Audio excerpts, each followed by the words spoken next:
11절에서 12절까지의 말씀입니다. 에베소서 1장 11절에서 12절까지의 말씀입니다.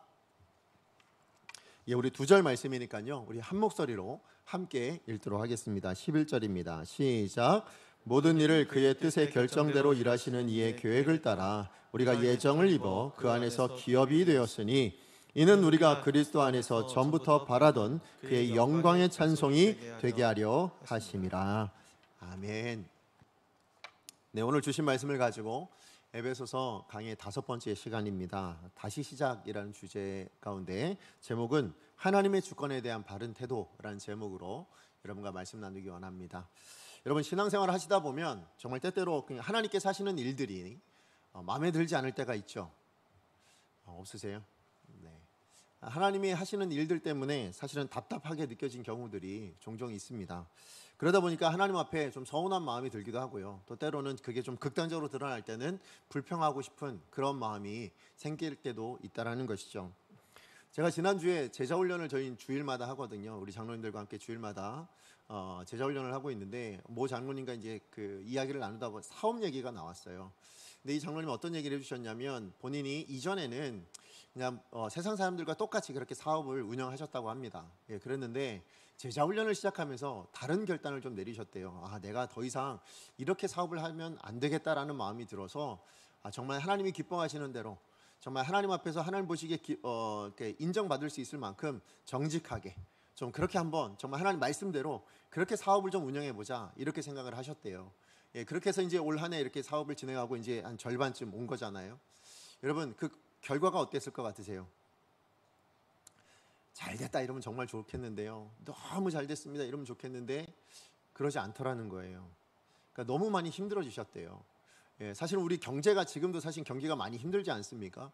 그래서 정말 힘든 것도 있지만 또 어떤 부분이 힘들었냐면 예전에는 그래도 다른 사람들과 이렇게 경쟁을 하잖아요. 사업을 하다 보면. 그런데 이런 경쟁을 하다 보면 뭐예요? 접대도 하기도 하고 아니면 이렇게 뒤로 이렇게 돈도 주기도 하고 그러신다 하더라고요. 근데 이거를 전혀 안 하기로 결정을 하신 거예요. 그러다 보니까 뭐예요? 경쟁 업체는 그렇게 여전히 하고 있는 거예요. 이렇게 접대도 하고 뒤로 돈도 주고 이러다 보니까 그게 경쟁업체에서 항상 밀리게 되는 일들이 생기더래요.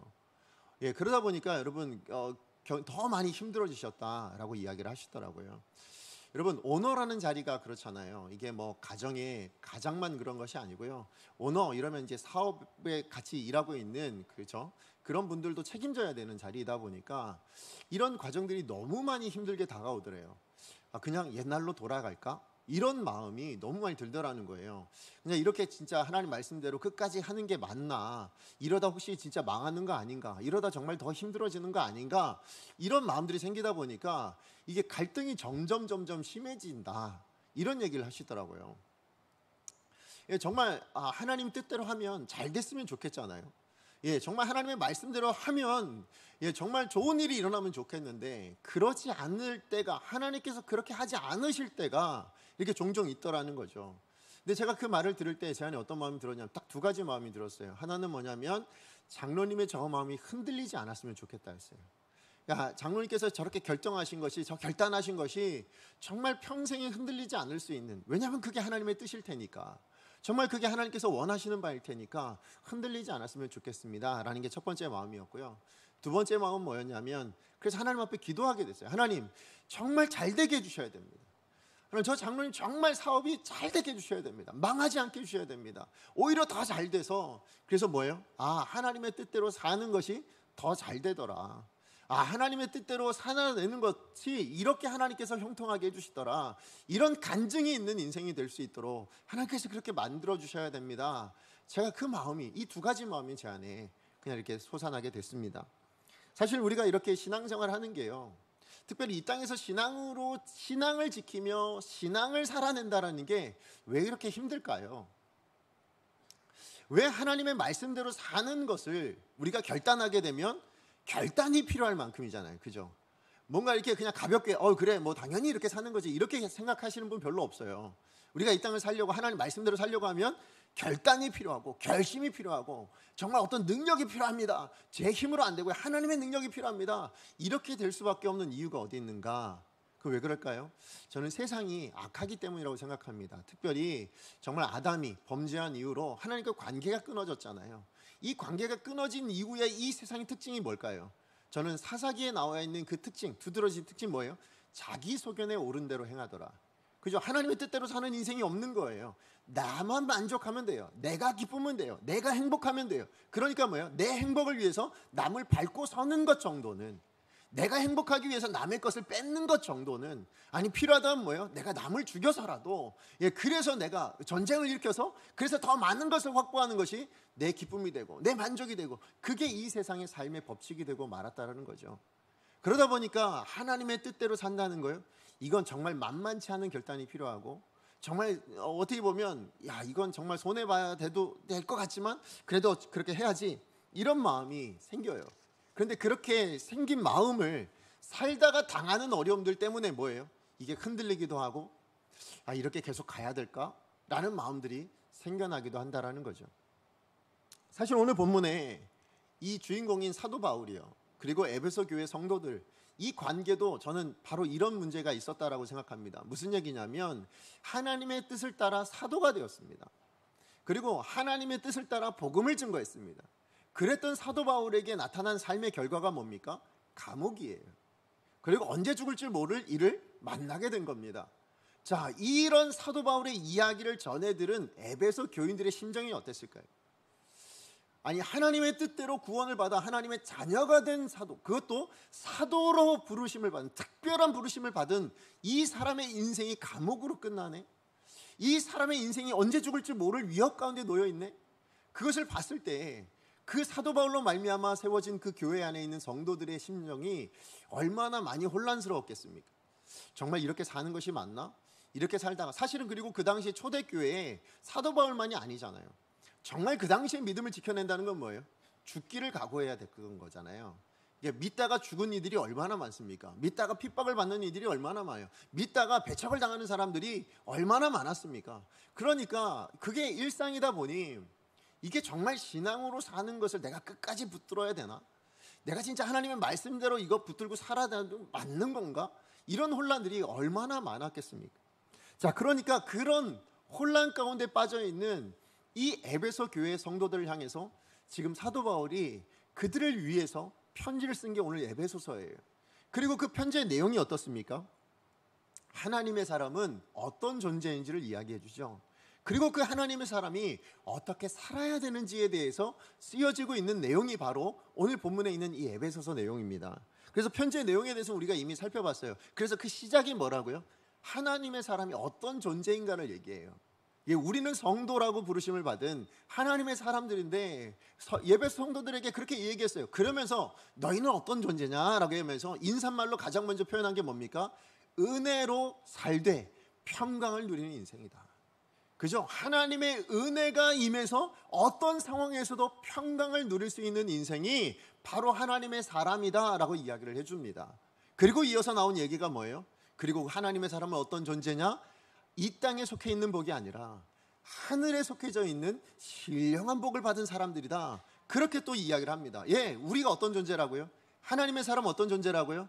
은혜 가운데 평강하며 사는 인생. 또 우리는 이 세상에 속한 복이 아닌 하늘에 속해 있는 신령한 복을 받은 사람들. 그게 저와 여러분, 또 우리 에베소서에 있는 바로 그 성도들의 모습이라는 것입니다. 자, 그러면 하늘에 속해 있는 신령한 복이 뭡니까?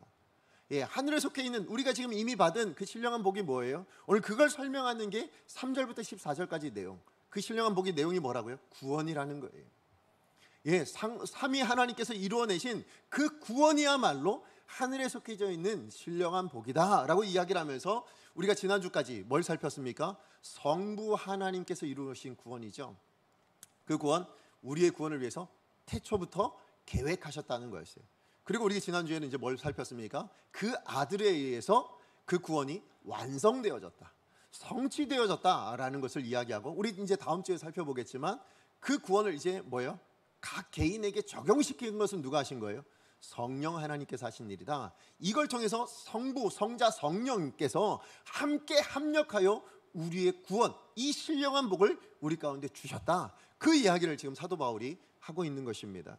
자, 그런데 그렇게 하나님의 구원들을 이야기하는데요, 오늘 말씀을 여러분 보셔서 아시겠지만 여러분 다시 한번 1절부터 시작해서 14절까지 우리 하나님의 자녀들이 어떤 사람인가를 이야기하면서 또 어떤 복을 받았는가를 이 구원에 대해서 이야기하면서 사도 바울이 두드러지게 강조하고 있는 게 있어요. 여러분 강조할 때 보통 성경은 뭘 씁니까? 반복이라는 걸 쓰잖아요. 근데 지금 반복해서 이야기하고 있는 것들이 있어요. 자, 그게 뭐냐? 여러분 그게 뭐냐면 바로 하나님의 주권입니다. 하나님의 주권을 강조하고 있어요. 그래서 여러분 1절에 사도 바울이 사도된 것도 누구 때문이라고 얘기하냐면 하나님의 뜻으로 말미암아예요. 뭐예요? 내가 원해서 사도된 게 아니라 뭐라고요? 하나님이 주권적으로 역사하셔 나 사도 삼았어. 그렇게 이야기를 하고 있는 것입니다. 또 더 나아가서 우리 4절 말씀에 뭐라고 되어 있습니까? 하나님이 선택하셨어요. 성부 하나님 선택하셨는데 어떻게 선택하셨어요? 창세전에 우리를 선택하셨대요. 무슨 얘기입니까? 우리가 어떤 조건을 가지기도 전이에요. 우리가 어떤 인생이 되기도 전에 하나님의 주권에 의해서 뭐 했다고요? 전적으로 하나님이 선택하심을 따라 우리가 계획된 사람들이야. 지금 그 얘기를 하고 있는 것입니다. 그리고 9절 말씀에도 5절에도 보시면 뭐라고 되어 있냐면 그 기쁘신 뜻대로 우리를 예정했다고. 예, 그러니까 우리가 어떤 조건, 존재 뭐 이거 아니에요. 그냥 하나님이 일방적으로 이렇게 표현해도 될지 모르겠지만 하나님이 일방적으로 그 기쁘신 뜻에 따라 우리를 예정하셨다. 그렇게 지금 설명하고 있어요. 그리고 9절에서는 그의 기뻐하심을 따라 이렇게 표현하고 있어요. 똑같은 표현이잖아요. 그죠? 예, 맞아요. 하나님의 기쁘신 뜻이에요. 어떤 다른 어떤 조건이나 영향을 받아서가 아니고 그냥 하나님의 기쁘신 뜻에 따라 우리가 조건, 구원받았다. 이렇게 얘기하고 있어요. 그리고 오늘 본문도 마찬가지예요. 이 하나님의 주권을 강조하고 있습니다. 우리 11절 말씀 같이 한번 읽어볼까요? 11절입니다. 시작. 모든 일을 그의 뜻의 결정대로 일하시는 이의 계획을 따라 우리가 예정을 입어 그 안에서 기업이 되었으니. 아멘. 여러분 하나님이 어떤 하나님이신가를 이야기하는데 뭐라고 얘기합니까? 모든 일을 그의 뜻의 결정대로 일하시는 이예요. 그죠? 우리 하나님은 자기의 뜻을 따라 결정하시는 분이시래요. 이 하나님의 주권을 이야기하는데 그 하나님의 뜻의 계획을 따라 뭐 하셨다고요? 우리가 하나님의 기업되었다고. 다시 이게 뭐예요? 하나님의 주권에 의해서 하나님의 주권적인 선택에 의해서 그래서 우리가 하나님의 소유되고 하나님의 기업되었다. 그렇게 이야기를 하고 있는 것입니다. 예, 맞아요. 여러분 우리는 모두 다 예수 그리스도의 피로 속량함을 받아서 하나님의 자녀가 되었습니다. 그렇죠? 자, 그런데 그 예수 그리스도의 피로 말미암은 이 속량이 우리가 뭔가 잘해서 아니면 우리에게 어떤 그런 피의 속량함을 받을 만한 어떤 자격이 있거나 조건이 있거나 아니면 그렇게 쓰일 만한 어떤 그런 가치가 있어서 그래서 구원하신 게 아니에요. 뭐라고 하셨다고요? 하나님의 뜻 때문에요. 예, 하나님의 일방적인 주권 때문에 그렇게 우리가 구원받아서 이제 더 이상 우리는 세상에 속해 있는 사람들 아닙니다. 그죠? 사단의 지배 가운데 있는 존재가 아니라 하나님의 기업, 무슨 얘기예요? 하나님의 소유가 된 거예요. 하나님의 지배 가운데 하나님의 영향력 아래에 있는 그런 사람들이 되었다라는 것입니다. 다시 한번 누구 뜻 때문이라고요? 하나님의 뜻 때문. 예, 그러다 보니까 여러분 저를 보시면 여러분은 저를 그래도 잘 모르시잖아요. 많이 봐서 한 2년 반 이렇게 보신 거잖아요. 근데 저를 어렸을 때부터 아는 사람이라면 아마 저를 보자마자 그랬을 것 같아요. 야, 네가 목사라고? 아마 놀랬을 거예요. 예, 정말 제가 어렸을 때 좀 그렇게 살았거든요. 예, 그러니까 저를 그냥 어렸을 때 봤다가 저를 지금 본 사람은 야, 너도 목사를 해? 아마 이렇게 반응할 거예요. 그럼 제가 뭐라고 대답할 것 같으세요? 그러게. 그죠? 아, 진짜 나 같은 사람도 하나님께서 목사를 삼으셔. 제가 말할 수 있는 거 이거밖에 없어요. 여러분 찬송가 305장의 가사가 뭐예요? 나 같은 죄인 살리신 주 은혜가 뭐라고요? 놀랍다라고 얘기하고 있어요. 예, 나 같은 죄인 살리신 주 은혜가 놀라워. 제가 만약에 제 어렸을 시절에 저를 봤던 친구가 너한테 야, 너 같은 사람도 목사가 되냐라고 얘기했을 때 제가 할 수 있는 고백이 이거밖에 없어요. 예, 그러게. 나 같은 죄인도 살리신, 나 같은 죄인도 목사 삼으신 그 하나님의 은혜가 얼마나 놀라운지 모르겠네. 이거 외엔 제가 할 수 있는 말이 없는 거예요. 예, 맞아요. 여러분 하나님의 주권이라는 것이 이처럼 놀라운 거예요. 그죠? 우리의 어떤 조건이나 우리의 어떤 상황을 보고 만약에 선택하신 거라면 저는 목사가 될 수 없었을 겁니다. 여러분, 이 자리에 여러분 앉아 계실 분 몇 분이나 계실 것 같으세요? 하나님의 자녀 될 수 있는 자격이나 조건이 여러분한테 있으세요? 없어요. 우리는 지난 한 주간의 삶만 돌아봐도 뭐예요? 회개할 것뿐이잖아요. 하나님 앞에 우린 당장 뭐예요? 정말 하나님이 은혜가 없었다면, 이 놀라운 하나님의 주권적인 능력이 없었다면 몽땅 다 심판받고요, 지금 다 지옥에서 허우적대고 있는 게 우리들의 모습이었을 거예요. 그런데 뭡니까? 이 놀라우신 하나님의 주권이요. 예, 우리 어떤 조건이나 우리 어떤 상황, 우리 어떤 것을 본 것이 아니라, 어떤 외부적인 영향력을 받으셔서가 아니라 하나님의 전적인 그 기쁘신 뜻에 따라, 그 사랑에 따라 우리를 구원하시는 것, 이 하나님의 주권은 그래서 놀라운 일입니다. 정말 너무 감사한 일이에요. 다른 것에 영향받지 않으시고 나 자신의 어떠함을 보지 않으시고 그냥 하나님의 기쁘신 뜻을 따라 선택해 주셨다니, 이게 얼마나 놀랍고 이게 얼마나 대단한 은혜인지를 여러분 꼭 기억해 주셨으면 좋겠습니다. 자, 그러니까 지금 이 사도 바울은 우리가 어떤 존재인가, 우리가 어떤 사람들인가, 하나님의 사람인데요, 우리는 그 하나님의 사람이 어떻게 되었는가? 하나님의 전적인 주권에 의해서, 우리의 어떤 잘남이나 못남을 보신 것이 아니라, 그냥 우리에게 어떤 조건이 있어서가 아니라 그냥 전적으로 하나님이 기뻐하셔서 그래서 구원받은 사람들이야. 다시 얘기하면 뭐예요? 너는 하나님의 기쁨이야. 그렇게 얘기하시는 거예요. 너는 하나님의 사랑이야. 지금 그렇게 이야기를 해주고 있는 것입니다.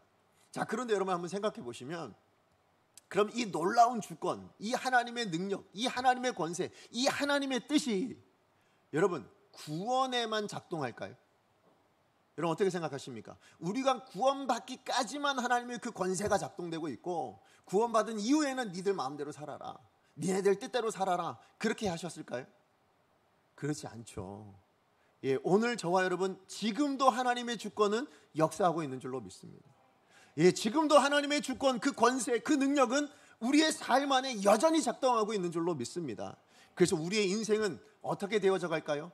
하나님의 뜻대로 되어져 갈 거예요. 예, 그러니까 우리가 구원의 확신을 가질 수 있는 거예요. 그죠? 하나님의 주권이 여전히 우리 가운데 작동하고 있으니까, 우리를 그냥 내버려 두지 않으시니까 우리는 언젠가 반드시 뭐예요? 하나님의 나라에 서게 될 것이다. 하나님 나라에 반드시 있게 될 것이다. 이 확신을 가질 수 있는 거예요. 이 주권이 작동하고 있으니까. 자, 그러므로 저는 오늘 이 말씀을 통해서요, 이 하나님의 주권이 이토록 강조되고 있다면, 자, 그렇다면 하나님의 주권이 지금 우리 삶 안에도 여전히 작동되고 있는 것이라면 이 주권에 대해서 우리가 어떻게 반응해야 될까요? 이 주권이 우리 가운데 임하게 됐을 때, 이 하나님의 주권적인 일들이, 그 권세가, 그 일들이, 말씀이 우리 가운데 주어지고 있었을 때 우리는 그 주권에 대해서 어떤 태도를 가지고 살아야 되겠는가? 이것을 여러분 말씀을 통해서 두 가지로 여러분과 나누기를 원합니다. 자, 첫 번째예요. 하나님의 주권과 관련해서 우리가 가져야 될 삶의 바른 태도. 첫 번째는요, 하나님의 주권 앞에 전적으로 순복하기입니다. 순복하기. 사실은 제가 이 순복이라는 단어가 잘 안 떠올라가지고 별의별 단어를 다 생각했어요. 뭐 이것도 생각하고 저것도 생각하고, 그래서 결과적으로는 어저께까지 제가 뭘 썼냐면 굴복이라는 단어를 썼어요. 굴복. 근데 이 굴복이 너무 어감이 별로 안 좋은 거예요. 그래서 오늘 사실은 일부 예배 전까지도 고민했어요. 무슨 단어를 써야 되나 고민하다가 하나님 문득 주신 게 뭐였냐면 순복인 거예요. 그래서 제가 이게 인터넷 찾아봤어요. 단어가 이 뜻이 뭐냐 그랬더니 순순히 복종하다. 아, 그래, 이 단어면 충분하겠다 해가지고 제가 바꾼 거예요. 저 순복을. 우리 11절 말씀인데요, 상반절 말씀만 우리 같이 한번 읽어볼까요? 11절 상반절 시작. 모든 일을 그의 뜻의 결정대로 일하시는 이의 계획을 따라. 예, 우리 인생이 어떻게 살아가냐. 여러분, 우리 인생이 어떻게 사라져 갑니까? 우리가 어떻게 구원받았어요? 그 하나님의 주권적인 선택을 따라, 계획에 따라 그렇게 우리가 지금 구원받은 거잖아요. 마찬가지로 그 하나님의 계획하심을 따라 우리 인생은 그렇게 사라져가고 있어요. 우리 인생은 그렇게 되어져 가고 있어요. 근데 문제는 뭐냐면, 그러다 보니까 생기는 문제들이 있다라는 거예요. 뭐예요? 우리 계획과 우리 생각과 다를 때가 생기다는 거예요. 그렇죠? 나는 이걸 원했는데 하나님이 저기를 가게 만드시는 거예요. 예, 나는 이렇게 되어지길 하나님 앞에 간구했는데 하나님은 그 기도 듣지 않으시고 다르게 응답해 주시더라는 거예요. 그런 일들이 일어날 때가 얼마나 많습니까? 그러면 그런 일들을 만날 때마다 여러분 그게 이해가 되십니까? 안 될 때가 많잖아요. 납득이 안 되는 거예요. 정말 받아들일 수가 없는 거예요. 그런 일들이 하나님께서 만들어내실 때가 참 많습니다. 여러분, 우리 지난주 수요일에 전동욱 전사님께서 설교를 하셨어요. 말씀을 전해주셨는데, 그 아브라함의 순종에 대해서 말씀을 전하셨어요. 여러분 모르시죠? 네, 몇 분밖에 참여를 안 하셔가지고 오셔서 말씀 들으셔야 돼요. 제가 그때 참 많이 회개를 하고 또 하나님 앞에 참 많이 기도를 하게 됐는데요. 정말 부끄러웠거든요. 사실 여러분, 아브라함이 몇 살에 아들을 얻죠? 100살에 하나님께서 약속하신 그 이삭, 그 아들을 얻게 되잖아요. 그러니까 얼마나 귀한 아들입니까? 그죠? 100살에 얻은 약속의 아들. 그것도 이 아들을 통해서 열방의 아비가 되도록 만들어주겠다고 그렇게 말씀을 하셨으니 이 약속이 담겨져 있는 아이가 태어났으니 얼마나 귀한 아이입니까? 그러니까 그 귀한 아이를 정말 귀하디 귀하게 키웠을 것 같아요. 자, 그런데 그렇게 키우고 있는 어느 날 하나님이 이 아브라함에게 나타나셔서 명령을 하십니다. 뭐라고 명령하시죠? 내가 너에게 지시할 땅에 가서 뭐 하라고요? 번제로 드리라고 이야기를 하고 있습니다. 여러분, 번제로 드리라 이러니까 그래, 그래서 하나님께서 아브라함이 그 하나님 말씀에 이렇게 명령했지, 순종했지. 여러분, 이렇게 생각하기 쉬운데요. 여러분, 번제라는 제사를 어떻게 드리는지 아십니까? 번제라는 제사, 여러분, 번제물로 드리라고 얘기했거든요. 번제라는 제사는 어떻게 드리냐면요, 그 제물을 가지고 와서 그 제물을 죽입니다. 그리고 그 제물을 죽여서 피를 다 빼내요. 그리고 그 피를 다 빼는 다음에 그 남은 뭐라 그러죠? 재물 있잖아요. 시체로 표현하기 좀 그렇고. 그래서 그거를 다 각을 떠야 됩니다. 각을 다 뜨고, 그래서 거기서 지방 같은 건 다 제거를 해내고, 그렇게 해서 번제단에 올려서 불을 태워서 드리는 게 그게 번제예요. 여러분, 지금 누구를 그렇게 드리라고요? 아들을 그렇게 드리라고. 누구한테요? 아버지한테요. 그죠? 아버지 아브라함에게 아들을 번제라고 드리라고 얘기했다고요. 아버지, 너 아브라함아, 아들 이삭을 잡아서 죽여서 피를 다 빼내고 각을 다 떠서 내장은 다 제거하고 그렇게 해서 번제단에 올려서 불을 태워서 그렇게 나한테 올려. 지금 그 얘기를 한 거예요. 여러분, 여러분이 아버지라면 어떠실 것 같으세요? 사실 저도 삼형제가 있잖아요. 제가 삼형제가 있는데 제가 생각해보면 너무 이게 당황스러운 거예요. 여러분, 이해가 되지 않는 거예요. 납득이 되지 않는 거예요. 줄 때는 언제고 다시 빼앗아 가는 것도 그런데 어떻게 달라고요? 다 죽여서. 아니, 하나님 어떻게 나한테 이런 명령을 내리셨습니까? 하나님 어떻게 이럴 만하잖아요. 그죠? 자, 그런데 그 아브라함은 어떻게 하는가? 우리 창세기 22장 3절 말씀이에요. 같이 한번 읽어보겠습니다. 시작. 아브라함이 아침에 일찍 일어나 나귀의 안장을 지우고 두 종과 그의 아들 이삭을 데리고 번제에 쓸 나무를 쪼개어 가지고 떠나 하나님이 자기에게 일러주신 곳으로 가더니. 아멘. 아브라함이 어떻게 했다고요? 아침에 일찍 일어나 움직였대요. 제가 이 모습을 보는데 아버지 맞나라는 생각이 들었어요. 솔직하게 저는 이게 이해가 안 됐어요. 아침에 일찍 저 같으면 늦지막히 뭐 다음날 이럴 것 같은데요. 아브라함은 아침에 일찍이 일어나 이렇게 표현되어 있는 거예요. 제가 이게 이해가 안 됐어요. 아니, 어떻게 아침에 일찍 일어나서 그렇게 갈 수 있나? 무정한 무슨 사이코패스도 아니고 뭐 이런 마음이 제 안에 들었거든요. 그런데 제가 이 아침에 일찍이라는 이 단어가 제가 그날 그 수요일날 말씀 듣고 있는데 새롭게 와닿더라고요. 어떻게 와닿았냐면, 여러분, 그 아침에 일찍이 일어났다라는 게 어떤 의미일까 생각했는데, 사실은 그 밤에 아브라함이 잠을 잤을 것 같으세요? 못 잘 것 같으세요? 저는 못 잤을 거라 생각해요. 한숨도 못 잤을 거라 생각합니다. 왜요? 하나님 앞에 저는 기도했을 거라 생각해요. 하나님, 정말 이게 하나님의 뜻입니까? 정말 이게 하나님의 명령입니까? 이게 정말 하나님 원하시는 겁니까? 저한테 어떻게 이러실 수가 있습니까? 아니, 저한테 왜 이런 시련을 주십니까? 하고 저는 밤새도록 기도했을 것 같아요. 저 이거 못합니다. 저 이거 할 수가 없습니다. 차라리 저를 데려가시죠. 차라리 저를 죽이시죠. 어떻게 이 아들을 죽이시라고 말씀하실 수 있습니까? 저는 못합니다. 이랬을 것 같아요. 그렇게 밤새도록 기도했을 것 같아요. 그러면서 문득 떠오른 게 누구였냐면 예수님이었어요. 예수님께서 십자가 지시기 전에 하나님 앞에 기도하잖아요. 정말 간절하게 기도하잖아요. 뭐라고 기도합니까? 이 잔을 내게서 떠나게 해주십시오. 그런데 결국 뭐예요? 내 뜻대로 하지 마시고 아버지의 원대로 해주세요. 저는 이 과정이 바로 이 하루 그 밤 안에 있었을 거라 저는 생각해요. 얼마나 몸부림쳤을까요? 저는 원치 않습니다. 저는 감당이 안 됩니다. 저는 할 수가 없습니다. 이 잔 그냥 넘어가면 안 됩니까? 아니라고 얘기해 주시면 안 됩니까? 그렇게 했을 것 같아요. 그렇게 몸부림치며 그렇게 기도를 하는데 뭐가 뜬 거예요? 해가 뜬 거예요. 그렇게 아침을 맞이한 거예요. 제가 이걸 이렇게 해석했을 때 제 그냥 추측이 아니고요. 그래서 제가 그날 예배 마치고요, 바로 올라가서 이 말씀을 원어로 찾아봤어요. 찾아봤는데 그 원어에 나오는, 여기 보면 일어나라는 단어가 있잖아요. 이 일어나라는 단어가 샤캄이더라고요.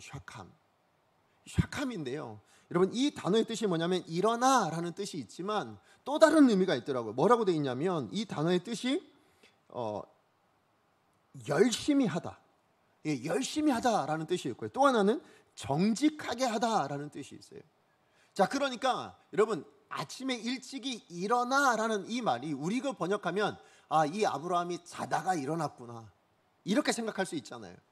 근데 여러분 일어나가 아닌 열심히 하다라는 말로 번역하자면 아침이 될 때까지, 그 아침이 될 때까지 뭔가를 열심히 하고 있었다라는 거예요. 뭔가 하나님 말씀 앞에서 정직하게 반응하기 위해 뭔가를 하고 있었다라는 거예요. 저는 그게 뭐라고 생각해요? 그게 기도였을 거라 생각해요.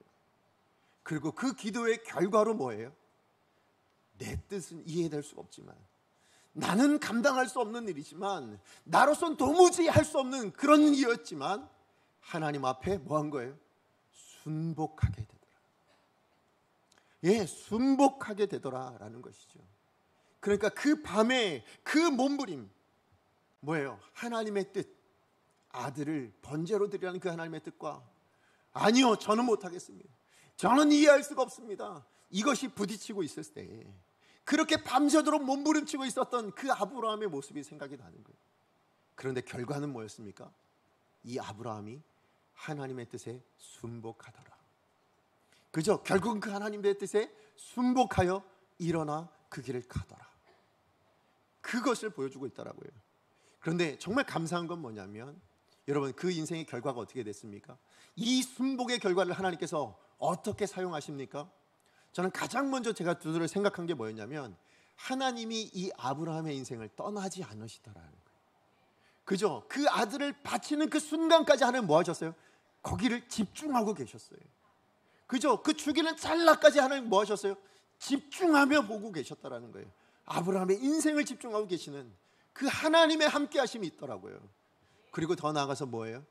아브라함을 위해서 순양을 제공 예비해 놓으시다라는 거죠. 그리고 더 나아가서 주신 게 뭐였냐면, 하나님께서 그 아브라함을 인정해 주시더라라는 거예요. 여러분 그래서 22장 12절 말씀이에요. 우리 같이 한번 읽어볼까요? 시작. 내가 이제야 내가 하나님을 경외하는 줄을 아노라. 아멘. 뭐라고요? 여러분 이전에도 아브라함은요, 약속을 따라서 이삭이라는 아들을 받은 은혜를 받아 누렸어요. 하나님의 선택하심을 받았어요. 그 말에도 수많은 은혜가 있었어요. 그리고 그 말씀을 따라 그렇게 뭐예요? 갈대 우르를 떠나서 하란을 떠나서 약속의 땅 가나안까지 오는 그 순종까지 다 했었어요. 그런데 지금 이제야 내가 나를 경외하는 줄 안다. 무슨 얘기예요? 하나님을 믿는 것 말고요, 하나님을 믿되 경외하는 인생이 되는 것을 이제야 확인한다라는 것을 본다면, 여러분 우리가 하나님을 경외함을 어떻게 할 수 있을까요? 우리가 하나님을 경외한다는 건 어떻게, 무엇으로 압니까? 이 순복함에서 나온다는 거예요. 우리가 하나님의 뜻에 순복할 때 그게 이해가 되지 않고 나론 감당할 수 없는 어떤 말씀이라 할지라도 거기에 매달리는 건 필요해요. 부딪히는 건 필요해요. 언제나 부딪힙니다. 언제나 싸울 수 있습니다. 그러나 그 싸움의 결과가 뭐여야 되는 거예요? 하나님의 뜻대로, 나의 원대로 마시고 아버지의 원대로 되어지는 순복함이 있었을 때 뭐예요? 네가 나를 경외하는구나 라고 인정하신다는 거예요. 그런데 여러분 한번 생각해 보세요. 이 하나님 앞에 순복함이 그러면 누구를 위해서 주신 걸까요? 누구를 위해서 순복하라 말씀하시는 걸까요? 누구를 위해서, 왜 우리의 생각과 다른 이런 하나님의 이 주권적인 결단들, 이런 권세들, 이런 말씀들을 우리 가운데 주시는 걸까요? 누구 때문이에요? 하나님 좋으라고 주신 걸까요? 전 아니라고 생각합니다. 우리 때문인 거예요. 그렇잖아요. 그 순복함의 결과로 뭐예요? 하나님의 하나님 되심 뿐만 아니라 그가 열방의 아비가 되어지는 그 우리 믿음의 조상이 되어지는 그 인생이 되도록 하나님께서 만들어 가시잖아요. 그런 인생을 만드시기 위해서 주신 삶의 자리였다라는 것입니다. 그러고 보면 여러분, 우리가 하나님 앞에 이 주권적인 선택 앞에 항상 우리는 순복해야 될 이유가 있어요. 왜요? 그것이 우리에게 가장 좋은 것이기 때문입니다. 우리 인생에 가장 선한 것이기 때문이에요. 여러분, 이사야 55장 8절 말씀이요. 우리 같이 한번 읽어봅니다. 시작. 이는 내 생각이 너희의 생각과 다르며 내 길은 너희의 길과 다름이니라. 여호와의 말씀이니라. 아멘. 여러분, 여기 나오는 내 생각이 누구의 생각이에요? 하나님의 생각이죠. 하나님의 생각이 우리의 생각과 다르대요. 그러면 우리랑 다른 그 하나님의 생각은 어떤 생각이냐? 자, 예레미야 29장 11절 말씀이에요. 우리 같이 한번 읽어봅니다. 시작. 여호와의 말씀이니라. 너희를 향한 나의 생각을 내가 아나니 평안이요 재앙이 아니니라. 너희에게 미래와 희망을 주는 것이라. 아멘. 너를 향한 나의 생각을 누가 아신다고요? 하나님은 아세요. 우리는 몰라요. 우리는 잘 제대로 구분하지 못해요. 우리를 향한 하나님의 뜻이 뭔지 우리는 제대로 잘 파악하지 못해요. 믿음의 눈이 없어요. 우리는 그런 영적인 눈이 열려 있지 않아요. 그러나 하나님은 분명히 아십니다. 그리고 그 하나님의 아시는 바대로 이루어 주십니다. 그 하나님의 생각이 뭐예요? 평안이라는 거예요. 누구의 평안이요? 하나님의 평안 아니에요. 나를 위한 평안이에요. 내가 이 땅을 살아가면서 평안을 누리게 하시려고, 나를 위해 미래를 주시고 나에게 희망을 주시기 위해서 하나님께서 생각해 놓으신 것, 예, 그것을 우리로 누리게 하시기 위해서 그 생각을 따르라고, 그 생각을 붙들라고 그렇게 말씀하시는 것입니다. 그러므로 여러분, 우리의 생각과 다르다 할지라도 하나님의 주권 앞에 우리가 뭐 하는 거예요? 순복하는 것, 그것이 복된 인생인 것을 여러분 믿으시기 바랍니다. 예, 그 복을 우리 가운데 주시기 위해서 하나님 우리랑 다른 것을 일방적으로 제시할 때가 있어요. 우리가 원치 않는 것을 일방적으로 주실 때가 있어요. 그럴 때 어떻게 하면 된다고요? 순복하십시오. 그러면 오늘 하나님께서 우리 가운데 허락하실 이 복을 주실 줄로 믿습니다. 이거 벗어나면 뭐예요? 누릴 수 없는 거예요. 이거 벗어나면 우리 인생 망하는 거예요. 여러분, 탕자가 잘못한 게 뭐예요? 여러분, 누가복음에 나오는 탕자가 잘못한 게 뭐예요? 아버지의 권세에서 벗어나고 싶었던 거예요. 그죠? 그래서 아버지 돌아가시지도 않았는데 뭐예요? 유산 주세요 해가지고 그냥 나가버렸어요. 그랬을 때 그 삶의 결과가 뭡니까? 죽을 수밖에 없는 절망이죠. 굶주려 죽게 되는 결과였어요. 그런데 이 탕자가 잘한 일이 있어요. 그게 뭡니까? 그걸 깨닫고 뭐 했어요? 아버지께로 돌아온 거예요. 그래서 15절 20절 말씀해 보니까 이에 일어나서 뭐 했다고요? 아버지께로 돌아가니라. 맞아요. 아버지의 그 권세 앞에, 그 주권 앞에 돌아오는 인생. 부딪혔을 때요, 그때 내가 한번 잘못할 수도 있죠. 내 뜻대로 살 수 있어요. 그러나 거기서 머물지 말고요, 다시 아버지께로 돌아와 그 주권 앞에 굴복하기 시작했을 때 우리 인생이 회복되어지는 인생, 우리 인생이 하나님 주시는 그 평안을 다시 한번 누릴 수 있는 인생, 그런 인생 될 줄로 믿습니다. 바라기는 우리 강성의 모든 성도님들, 정말 이 하나님의 주권 앞에 순복함으로, 여러분을 향한 이 하나님의 생각 앞에 순복함으로, 말씀 앞에 순복함으로 여러분 이 복을 누리시는, 이 회복을 누리시는 복된 인생 되기를 간절히 축복합니다. 자, 그런가 하면 두 번째예요. 우리 하나님의 주권과 관련해서 가져야 될 삶의 태도 두 번째는 하나님을 전적으로 신뢰하는 거예요. 이 주권과 관련해서 우리 반드시 이게 필요합니다. 무슨 얘기냐면, 여러분, 첫 번째 태도가 뭐였어요? 순복하기잖아요. 그런데 이 순복함을 우리는 때로는 어떻게 순복하는 사람들도 있냐면, 이거 안 하면 혼날까 봐요. 오늘 예배 안 드리러 오면 또 하나님께서 내 삶에 어떻게 또 이렇게 징계하시고 어떻게 매를 주시고 이럴까 봐 순복하는, 그거 하나님 기뻐하실까요? 아니에요. 하나님 그런 신앙을 우리 가운데 주시지 않았습니다. 하나님 원하시는, 하나님 정말 기뻐하시는 순복은 뭐예요? 하나님의 말씀 앞에, 하나님의 주권 앞에 순복하는데 가장 기뻐하시는 순복이 있어요. 그게 뭐라고요? 하나님을 신뢰해서예요. 하나님의 그 어떤 하나님의 심판, 이게 두려워서가 아니고 그냥 그걸 말씀하시니까 누구시니까? 하나님이시니까.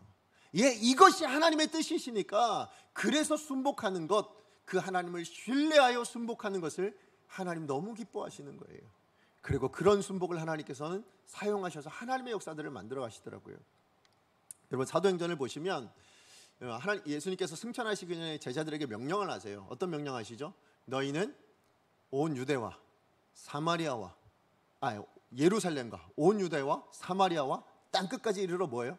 내 증인이 되라. 이렇게 명령을 하죠. 그래서 여러분 사도행전 자체가 뭐예요? 그 내용 전체가 뭡니까? 이 유대로부터 시작해서 예루살렘이죠. 예루살렘으로 시작해서 유대로 넘어서 사마리아를 또 지나서 그래서 온 열방을 향해 나아가는 것. 그걸 기록해 놓은 게 사도행전이에요. 자, 그런데 이 복음이 그래서요 사실은 예루살렘으로부터 시작했어요. 그리고 거기서 이제 확장되기 시작해요. 근데 이 확장이 무엇에서 시작되게 되냐면 핍박으로부터 시작합니다. 아니 잘 되는 걸로 시작하면 좋을 것 같은데 핍박으로 시작해요. 그래서 가장 대표적인 게 뭐냐면 스데반이 돌에 맞아 죽은 거예요. 복음 증거하다가 돌에 맞아 죽습니다. 자, 그렇게 위협을 받으니까 이 그리스도인들이 다 어떻게 했냐면 뿔뿔이 흩어지기 시작했어요. 자, 이렇게 흩어지다 보는데 그래서 이제 어디냐면 이 유대를 벗어나기 시작합니다. 그래서 벗어나서 그 다음에 어디로 갔어요? 사마리아로 간 거예요. 자, 그런데 그 사마리아로 가게 되었을 때에 거기서 복음 증거하고 그 사마리아를 복음화시키는데 가장 대표적인 가장 혁혁한 공을 세운 사람이 누구냐면 바로 빌립이라는 사람이었습니다. 자, 그런데 이 빌립이 그렇게 복음을 증거해가지고 어떤 일이 일어났냐면요, 그 사마리아에 있는 성에 있는 사람들이 모두가 다 예수 그리스도를 믿기 시작하고요, 더 나아가서 뭐냐면 그로 말미암아서요 중풍병이 낫기 시작했어요. 귀신이 떠나가는 역사가 일어나게 된 거예요. 자, 그러니까 그 결과로 나타난 마지막 말씀이 뭐였냐면 사도행전 8장 8절 말씀해 보니까 이 빌립이 그 사마리아 성에서 복음 증거한 그 결과로 나타난 모든 것의 결과로 뭐라고 표현하냐면 그 성에 큰 기쁨이 있었다고 그렇게 표현을 하고 있어요. 그러니까 그만큼 대부흥이 일어난 거예요. 정말 하나님의 역사가 일어나게 된 거예요. 자, 그런데 그렇게 역사가 일어나도록 그렇게 쓰임받아 잘 사역하고 있는 이 빌립에게 어느 날 또 누가 나타났어요? 어느 날 아브라함에게 하나님 나타나신 것처럼 어느 날 주의 사자가 나타나서 이 빌립에게 또 명령을 합니다. 뭐라고 명령하냐면 야, 너 우리 같이 한번 읽어볼까요? 8장 26절이에요. 같이 한번 읽어보겠습니다. 시작. 주의 사자가 빌립에게 말하여 이르되 일어나서 남쪽으로 향하여 예루살렘에 가서 가사로 내려가는 길까지 가라 하니 그 길은 광야라. 아멘. 지금 이 빌립을 향해서 사역 잘하고 있잖아요. 부흥의 역사를 만들어내고 있어요. 자, 그런데 그런 빌립을 향해서 뭐라고 하냐면 너 일어나. 그리고 너 이제 저쪽 내가 명령하는 곳으로 가. 라고 이야기를 합니다. 근데 여러분 생각해 보시면 예루살렘에서 가사로 내려가는 길이에요. 이게 무슨 얘기예요? 가사로 가라가 아니에요. 그러니까 어디로 가야 될지 아직 잘 몰라요. 그냥 길만 알려줬어요. 글리로 내려가, 이 정도예요. 가서 뭘 해야 될지 어떤 것도 지정해 주신 것이 아무것도 없어요. 자, 그런데 문제는 더 큰 문제가 있어요. 뭡니까? 그 길이 광야라는 것입니다. 여러분, 빌립이 뭐 하는 사람이에요? 복음 증거하는 증인이었습니다. 그죠? 여러분, 복음 증거하려면 여러분 어디로 가야 돼요? 사람 많은 곳을 가야죠. 여러분 같으면 정말 사람 아무도 없는 사막에 가서 복음 전하시겠어요? 아니면 저 서울 한복판에 가서 복음 전하시겠어요?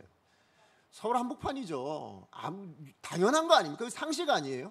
예, 아니 광야에 뭐 사람 얼마나 있을까요? 뭐 한두 명, 어쩌다 한두 명 보면 많이 볼 거예요. 그런 비효율적인 장소에, 정말 말도 안 되는 장소에 지금 누굴 보냈어요? 이 사역 잘하고 있는 이 사마리아에 붐을 일으켰던 바로 그 빌립을 세워가지고 너 그리 가, 이렇게 지금 이야기하고 있는 거예요. 빌립이 이해가 됐을까요? 이해도 안 되죠. 이 무슨 말도 안 되는, 아니 가라면 저 도시로 가라든지 아니면 어떤 지역으로 가라든지, 그것도 아니고 광야라니요. 내가 지금 하나님의 복음을 위해서 이렇게 헌신하고 그래서 하나님의 사역을 이렇게까지 완성해냈는데 그런 나더러 광야로 가라니 복음을 증거하라는 겁니까? 말라는 겁니까? 이런 마음 들지 않겠어요? 이건 복음 전하지 말라는 얘기지 아마 이렇게 받아들였을지도 몰라요. 아니 이렇게 비효율적인 곳에, 아니 이렇게 말도 안 되는 곳에 저러더러 가라니요, 이렇게 했는데, 근데 문제는 뭐냐면 이 명령 앞에 빌립이 어떻게 합니까? 자, 우리 27절 말씀이에요. 자, 26절 우리가 읽었는데 바로 이어서 나오는 27절이에요. 시작. 일어나 가서 보니 에디오피아 사람 곧 에디오피아 여왕 간다게의 모든 국고를 맡은 관리인 네시가 예비하러 예루살렘에 왔다가. 아멘. 어떻게 했다고요? 일어나 갔다는 거예요. 아니 이렇게 말도 안 되고 이렇게 비효율적이고 상식적으로는 말도 안 되는 것 같은 그런 하나님의 말씀임에도 불구하고 이 빌립이 하나님의 말씀대로 일어나 갔다는 거예요. 여러분 왜 갔을까요? 왜 갔습니까? 왜 간 거예요? 이해가 돼서 아니잖아요. 효율적이라 생각해서 간 거 아니에요. 정말 이거 들으면 잘 될 것 같아서 아니에요. 전혀 그런 결과 보이지 않습니다. 근데 왜 간 거예요? 그걸 누가 말씀하셨으니까? 하나님이 말씀이니까요. 그죠? 이 말씀을 하나님이 하셨으니까 간다라는 거예요. 여러분 생각해 보세요. 저라도 옆에 빌립이 있었는데, 빌립이 만약에 제가 사마리아에서 같이 사역을 하고 있는데 빌립이 하나님이 광야로 가서 가래, 이렇게 얘기를 하면 저는 뭐라 그랬을 것 같으세요? 여러분이라면 어떻게 하세요? 아니야, 야, 광야로 가서 무슨 복음을 전해? 그건 있을 수 없는 얘기. 야, 잘못 생각. 하나님이 지금 너한테 잘못 얘기한 것 같아. 가지 마. 그냥 여기서 더 사역 열심히 하든지, 아니면 예루살렘에 가든지, 아니면 다른 도시로 가. 저 같으면 그렇게 만류했을 것 같아요. 그렇게 만류할 때 빌립이 저한테 뭐라고 했을 것 같으세요? 아니, 이해되지 않지만, 그래, 나도 너처럼 생각이 되지만 이걸 하나님이 나에게 말씀하셨어. 너의 얘기도 중요하고 너의 얘기도 맞는 것 같지만, 아니, 하나님이 나한테 말씀하셨으니 그러니 그 길 가야지. 하나님이 나한테 말씀하셨으니 내가 가야지. 이렇게 하고 떠났을 거라는 거예요. 맞아요. 여러분, 하나님, 그걸 말씀하신 이가 하나님이시니 내가 신뢰하여 갑니다. 예, 그걸 말씀하신 이가 하나님이시니 그 하나님에 대한 신뢰감을 가지고 뭐 하는 거예요? 말도 안 되고 이해도 안 되고 비효율적인 것 같지만 그러나 그 일을 감당하고 있더라라는 것이죠.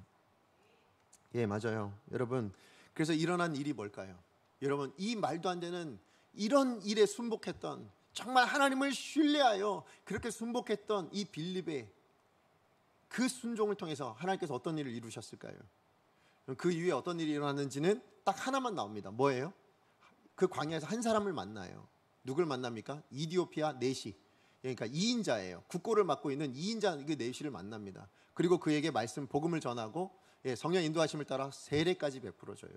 그리고는 헤어집니다. 예, 그리고는 빌립도 어디로 갔는지 잘 몰라요. 이 이디오피아 내시는 어디예요? 자기 고향 이디오피아로 돌아갑니다.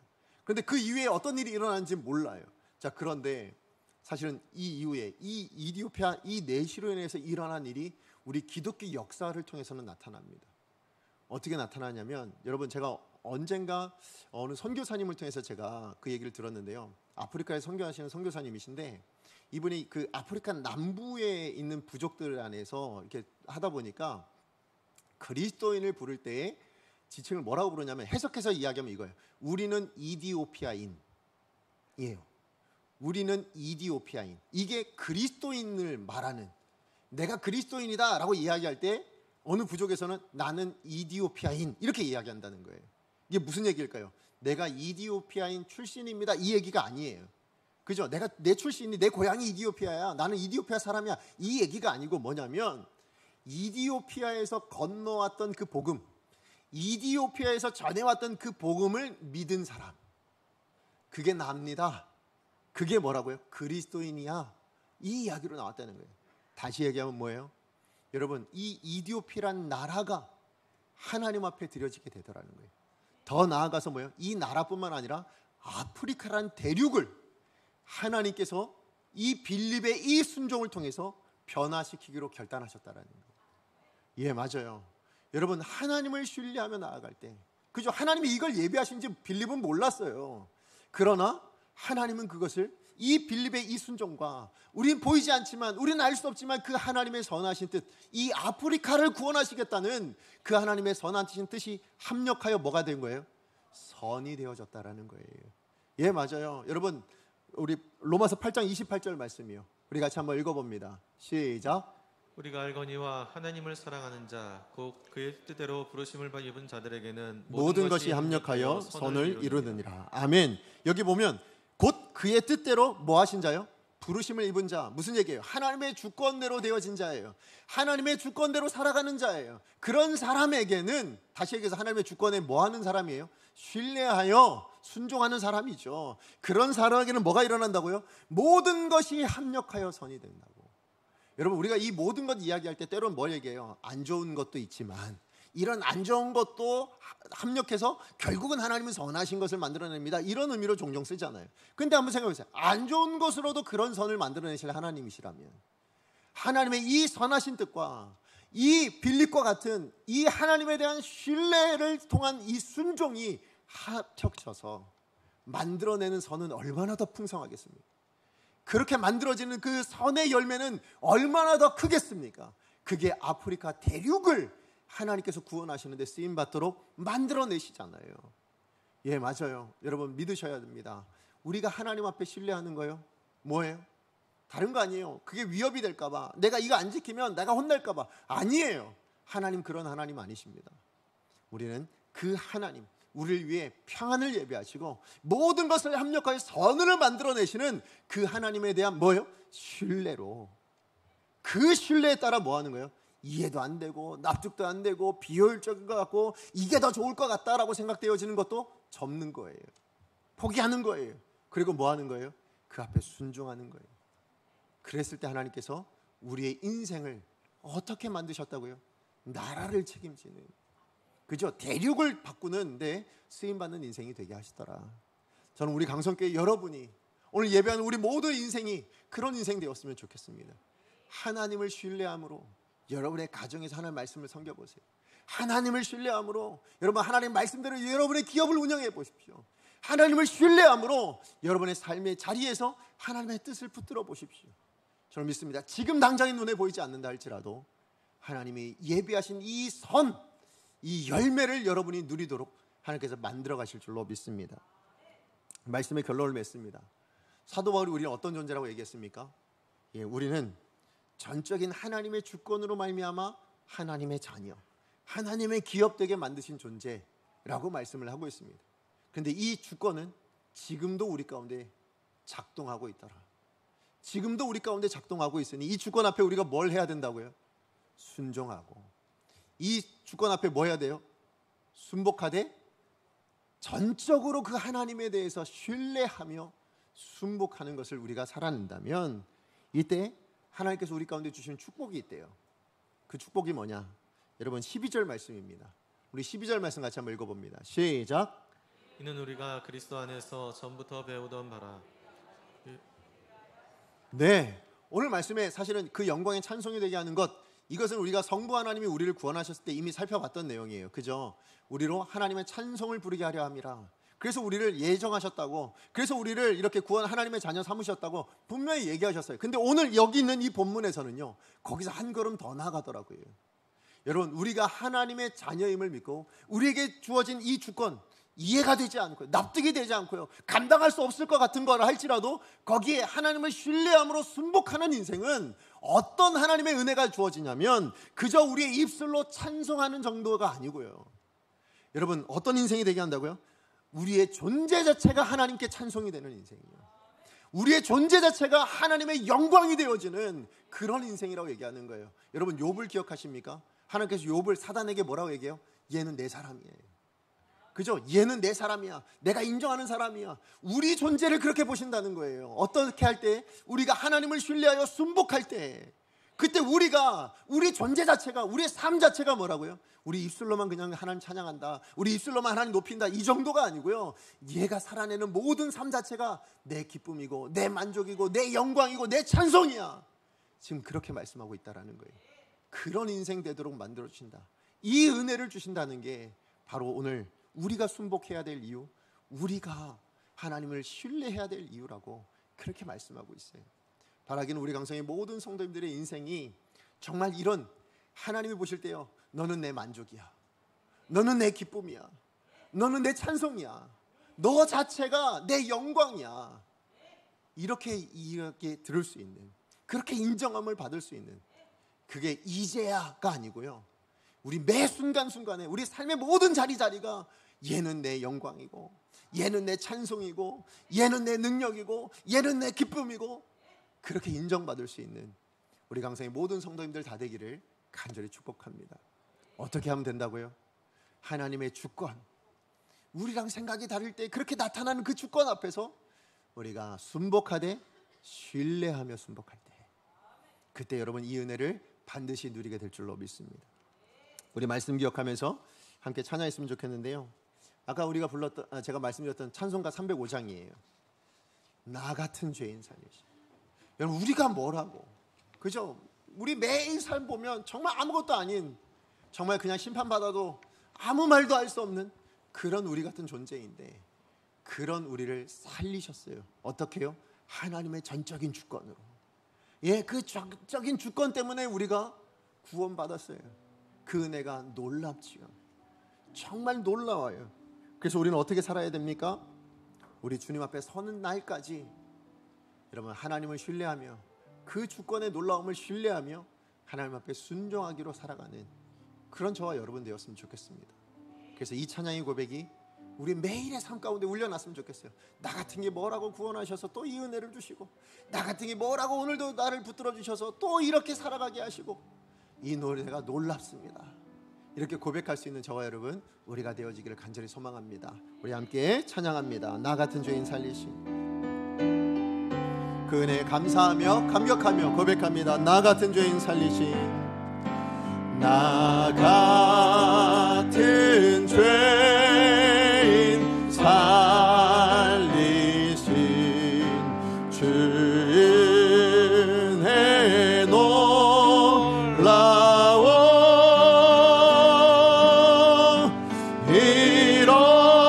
잃었던 생명 찾았고 광명을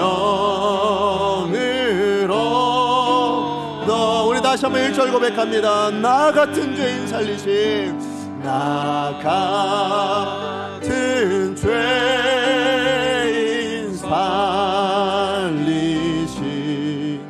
주 은혜 놀라워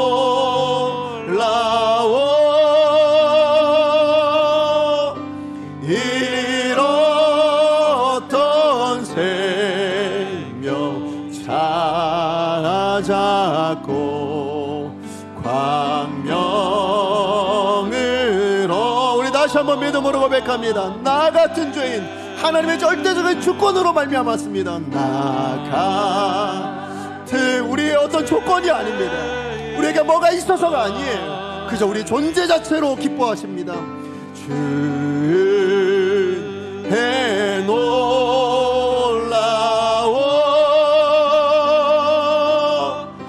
잃었던 생명 찾았고 광명을 얻었네. 3절 찬양합니다. 이제껏 내가 산 것도 이제껏 지금 내가 살고 있는 것도 하나님의 주권적인 은혜 때문입니다. 주님, 우리가 잘 살아서가 아니고요, 하나님의 은혜가 지금도 우리 가운데 늘 비치고 있기 때문인 거죠. 또 나를 장차 본향에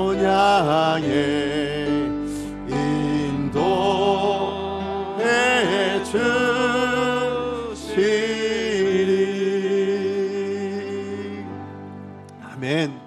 예, 우리를 구원하신 그 주권적인 은혜가 또 지금도 여전히 작동하고 있어서 우리가 본향의 인도하심, 그것을 기대하고 또 그것을 확신할 수 있는 인생이 됩니다. 여러분, 그런데 그 안에 우리가 이해할 수 없는 것들이 있어요. 정말 우리로서는 할 수 없을 것 같은 그런 말씀들도 있어요. 자, 그런데 그때 우리가 어떻게 해야 됩니까? 싸우세요. 하나님 앞에 정직하게 기도하세요. 아브라함처럼 부딪히세요. 그러나 예수님처럼 고백하세요. 내 뜻대로 마시고 아버지의 원대로 되기를 원합니다. 내 생각대로 마시고 하나님 아버지의 생각대로 되게 해주셔서 내 인생에 하나님이 예비하신 그 은혜, 그 평강, 그 영광을 누릴 수 있는, 아니 제 인생 자체가 하나님께 영광이 되고 찬송이 되는 그런 인생 되게 하여 주시옵소서. 주여 은혜를 주옵소서. 우리 한번 주여 하나님 앞에 기도합니다. 주여 은혜를 주옵소서. 예, 하나님 사랑해. 하나님 그렇습니다. 이 시간 주 앞에 고백합니다. 예, 하나님 저 같은 게 뭐라고, 나 같은 죄인을 하나님, 나의 어떤 조건도 아니고 하나님, 내가 어떤 하나님의 능력이 있어서도 아닌데 하나님, 매번 넘어지고 매번 하나님 앞에 하나님 정말 죄를 짓고 그렇게 살아가는 존재임에도 불구하고 전적인 하나님의 주권으로 말미암아 내가 구원받았습니다. 그리고 그 하나님의 주권이 지금도 작동하고 있어서 하나님, 여전히 내게 작동되어서 하나님, 내가 지금도 구원받을 수 있다는 확신 가운데, 언젠가 하나님 나라 설 것이라는 하나님 그 소망 가운데 살아갈 수 있는 인생이 되었습니다. 그런데 하나님, 그렇게 살다 보니 부딪히는 것들이 있어요. 나는 이해가 되지 않는 것들이 있고요, 하나님 흔들릴 수밖에 없는 모습들이 있어요. 하나님, 그럴 때에 하나님, 하나님은 예수님처럼, 아브라함처럼 아버지의 뜻대로 살 수 있게 해주십시오. 내 원대로 사는 인생 되지 않게 하시고, 자기 속에 내오는 인생이 되지 않게 하여 주시옵시고, 아버지의 뜻대로 아버지의 생각을 붙들며 그렇게 살아가는 나의 인생 되게 해주셔서, 내가 하나님께 기쁨이 되고, 내가 하나님 앞에 찬송이 되며, 내가 하나님 앞에 영광이 되어질 수 있는 그런 복된 인생으로 오늘도 살아낼 수 있고, 우리 주어진 한 주도 살아낼 수 있고, 그렇게 하나님 앞에 그 열매를 맺어드릴 수 있는 우리 강성의 모든 성도들 다 될 수 있도록 주님 도와주시옵소서. 사랑하는 하나님, 감사합니다. 오늘도 말씀을 통해서 우리가 어떤 존재로 부르심을 받았고, 또 그런 존재로 부르신 가운데 하나님의 어떤 은혜와 능력이 있었는지를 말씀을 통해서 깨닫게 해주셔서 감사합니다. 하나님의 전적인 주권 때문에, 그래서 우리가 아무 조건 없음에도 불구하고 오히려 심판받아 죽을 것이 마땅한 우리임에도 불구하고 하나님의 자녀가 되었습니다. 그리고 여전히 우리에게는 소망이 있어서 언젠가 하나님 나라에 서서 하나님을 영원히 찬송할 수 있는 복된 인생이 될 것이라고, 그 확신을 우리가 가질 수 있는 것도 하나님의 주권이 지금 우리 가운데 작동되고 있는 것이기 때문인 줄로 믿습니다. 그러므로 하나님, 그 하나님의 주권 앞에서 오늘 예배한 우리 강성의 모든 성도님들은 이 말씀을 기억하여서 하나님 앞에 순복하는 인생 되게 하여 주시옵소서. 순복하되 하나님을 신뢰함으로 모든 것을 합력하여 선을 이루시되, 그 하나님의 선하심이 우리 가운데 평안을 줄 것이라는 하나님 그 믿음을 가지고, 그 신뢰를 가지고 하나님을 순종하며 살아낼 수 있는 복된 인생 되게 하여 주시옵소서. 힘들더라도, 어렵더라도, 부딪히더라도 하나님의 뜻 앞에는 마땅히 무릎을 꿇을 수 있는 그런 우리 강성의 모든 성도님들 되게 하여 주셔서, 그 인생이 하나님께 영광이 되고 그 존재 자체가 하나님 앞에 찬송이 될 수 있는 귀한 하나님의 사람들 다 되게 하여 주시옵소서. 예수님의 이름으로 기도합니다. 아멘. 이제는